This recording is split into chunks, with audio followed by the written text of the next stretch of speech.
I'm doing a lot of research in my free time on CSIRO and NASA and how they work together and learning about their goals as well. I'm especially interested in Mars, Pluto, and Alpha Centauri.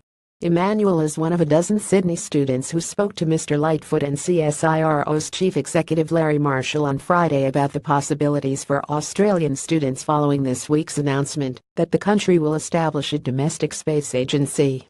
From what I've seen in the US with NASA, and with the space agencies I work with around the world, is that having a space agency, having that vision, is something that attracts children and students to come and be in this industry, Mr. Lightfoot told Fairfax Media. He said that Australia has been a NASA partner for a long time, but that it's time for Australia to be at the table. Mr. Lightfoot said Australian scientists are already playing an important role in Canberra, which is the site of one of 3 deep space stations that receive and send data to NASA and other agencies' spacecraft.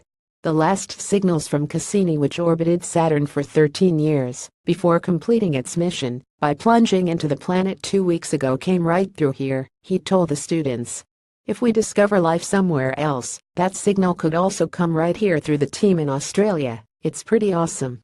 Mabel Paz, 15, in Year 10 at St. Mark's Catholic College in Sydney's northwest, said there isn't much discussion in schools about opportunities in the space industry, but she is hoping that will change with the establishment of the space agency.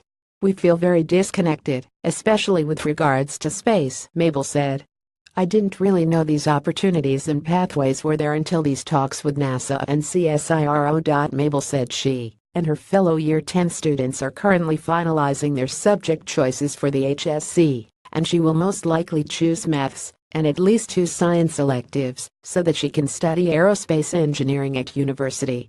Adrian I, 15, also in Year 10 at St. Mark's, said the new space agency could provide a more local pathway you can go into.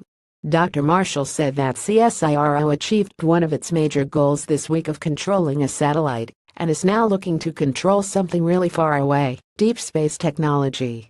I bet we'll make a breakthrough on that in the next 6 months, he said. When I was a child, about 5 years old, I had the privilege of seeing man land on the moon. Imagine my excitement more than 50 years later, when I got woken up in the wee hours of the morning by CSIRO scientists at the ground station in Canberra who were receiving the first images of Pluto. So in my lifetime, Australian science in partnership with NASA has gone from the moon to Pluto, the entire solar system, Dr. Marshall told the students. That's amazing for me, but imagine what we're going to see in your lifetimes. Imagine just how far science will go, and I'll get to actually be a part of it.